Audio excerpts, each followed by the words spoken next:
Hi, it's Big Matt with Big Matt's Trains on Instagram and YouTube again.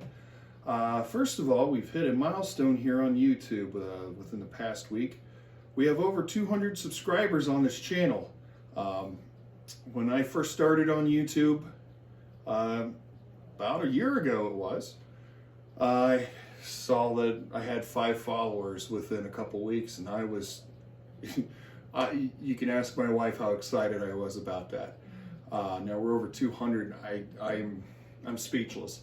Thank you very, very much for your continued support with this channel. I try to get as much content as I can. You'll have to understand with the current affair of things out there in the world and my job. I am very, very busy. I'm on very high demand. So I try to get on my Instagram more. I try to post on my Instagram at least a few times a week. I try to get to YouTube as often as I can. I got another video in the works here. But thank you very much for your continued support. And also on my Instagram, a few weeks ago, we hit we're over 1,000 followers now. And again, from a year ago where I had maybe 150 followers to now, I cannot thank you all enough for your continued support. And a very, very special thank you to my wonderful wife who helps me with this. She's very good with social media, and she's kind of showed me the tricks, and she kind of coaches me along the way and helps these videos actually be a lot better than they would if it was just me, because, well, as you all know, I can be long-winded and get very boring very quickly. So very special thank you to her for helping me out with all this stuff. I really appreciate it.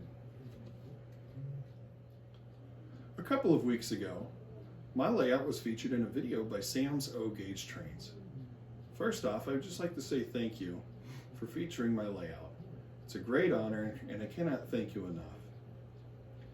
In that video, he was mentioning the difference between scale and semi-scale models in the O-Gauge world. He also mentions that I blend the two in my layout. In this video, I'd like to show you how I blend the two and just give you a couple tips with some pretty satisfying results. Okay, this is your MTH Premier standard open hopper. This one's about 15 years old. As you can see, it has the separately applied details, as in the grab irons on this side. This side also has a brake hose. It only has one brake hose now because for a while there, this one was in my Christmas layout, so it's seen some good use. Next to it here, this is your standard Lionel traditional O-Gauge hopper. It is not as detailed. And this one's from 1970, so that coal load is actually out of another hopper. I tend to just swap coal loads around as they go into the mine. They get loaded then. But anyways, not to get too sidetracked, the main, as you can see right here, this one is definitely a lot shorter lengthwise. It's also height-wise a little shorter too, but not much. You can actually have those two and it consists, and to be honest with you, it doesn't really break the illusion all that much. The height is pretty much the same. Like I said, they're just a little shorter lengthwise. But this MTH here is wider, as with most O-Gauge, as with most O-Scale, cars, they are wider. But when that's going down the track, it doesn't look too bad at all put together. Here is a Lionel standard O. I actually just got this online. I've started to get it, buy up these things when I can find them, because right now the price is great on them. And as you can see, it is a little higher. It's quite, I don't know if I can get yeah.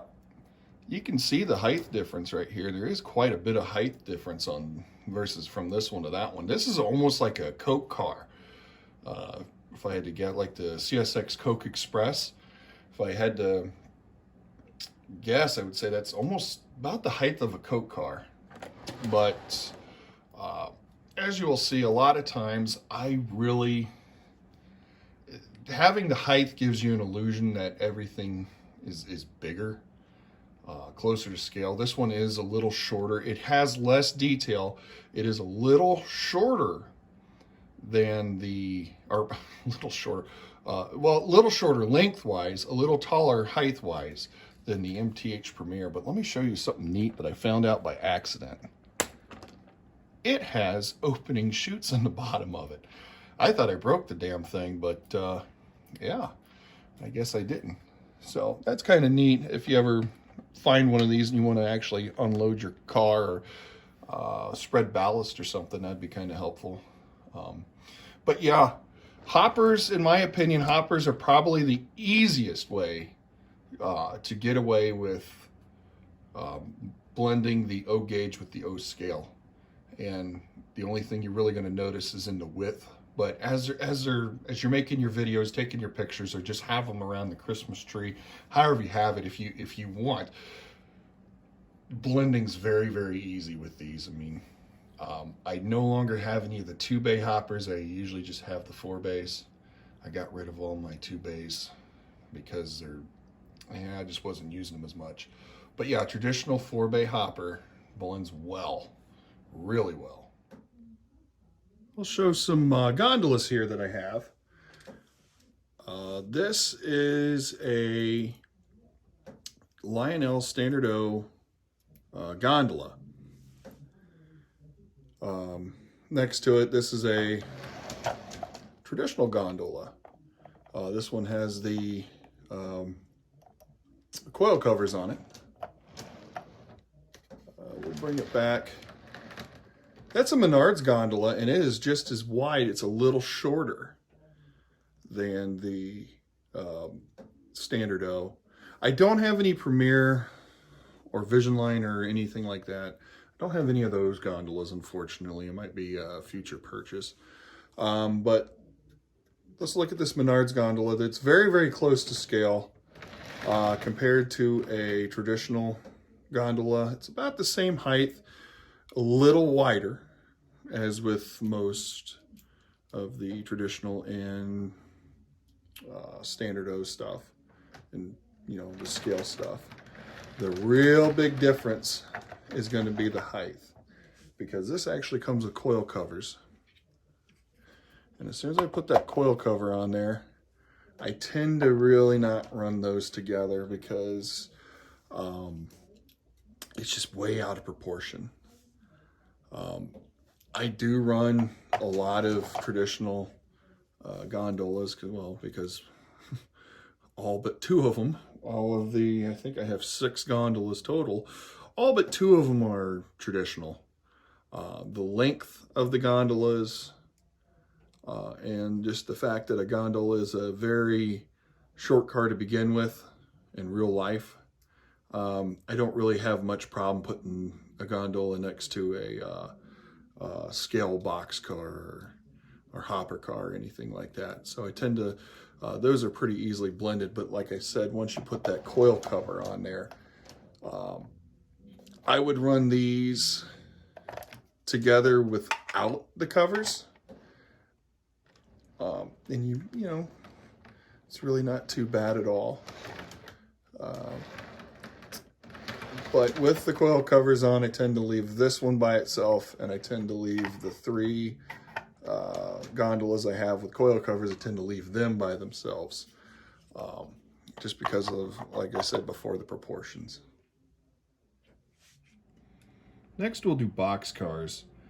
Boxcars, there is definitely a noticeable difference between O scale and O gauge, and I'll show you here in a second. This is your Standard O, Lionel Standard O. This is a scale boxcar, or at least very, very close to scale.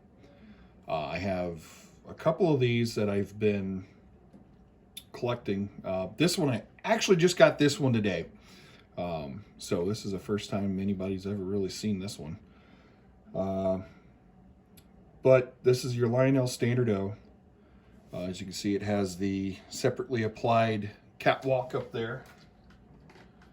It has a metal brake wheel. I'm going to move it over here. Metal brake wheel, separately applied catwalk. The ladder is molded into the car body itself. Same with this pacemaker. That's a standard O. Next up, you really can't tell with the height on these, but this is a traditional O scale. Let me move it into frame here. This is a traditional O gauge, I should say, high cube boxcar. The main difference you really can't see all too well is the width. Just like on the hopper cars, the width is the dead giveaway. These are high cubes. I love these. They are a hair taller than your standard O boxcar. But the real difference is, here is the traditional boxcars we've all come to know and love of O scale, or O gauge, I should say. This is just the traditional boxcar. You can see quite a bit of difference here between the high cube and these just traditional boxcar.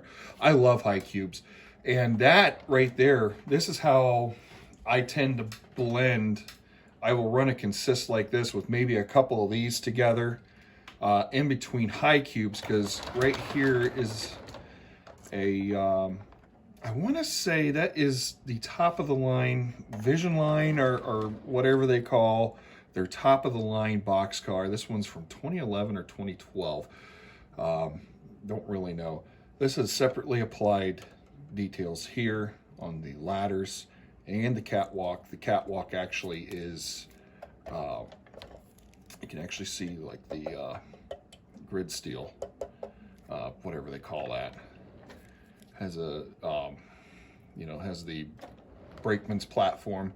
And I don't know if you can see too well with the camera, but that is, there's actually a little bit of chain there on the brake wheel. Usually what I will do when I am running my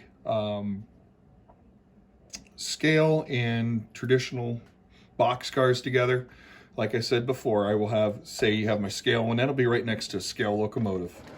And it'll come by, I'll have my high cube, and then I'll put my traditional cars. I have some Menards cars too. They're about the same height as this car here.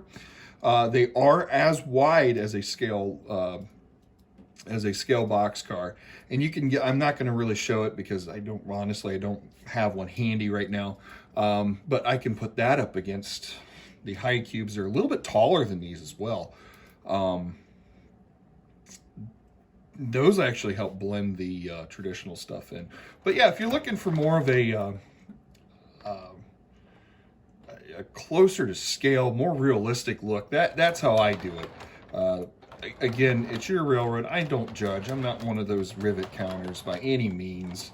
I just love running my trains and operating my trains, and that is the most important part of model railroading. I will just put that out there right now. I'm not trying to down talk. I'm just trying to show, if you wish to make something a little bit more realistic with what you have, this is a good way to do it.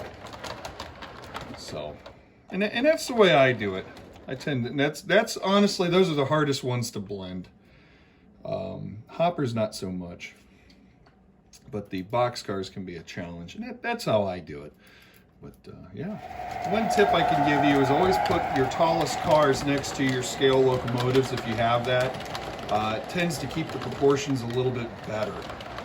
Here's an example of a train that I would run any given day.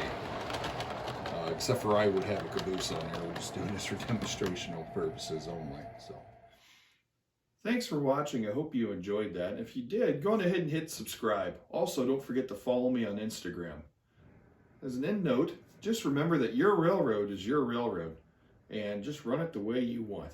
That's the most important thing about model railroading.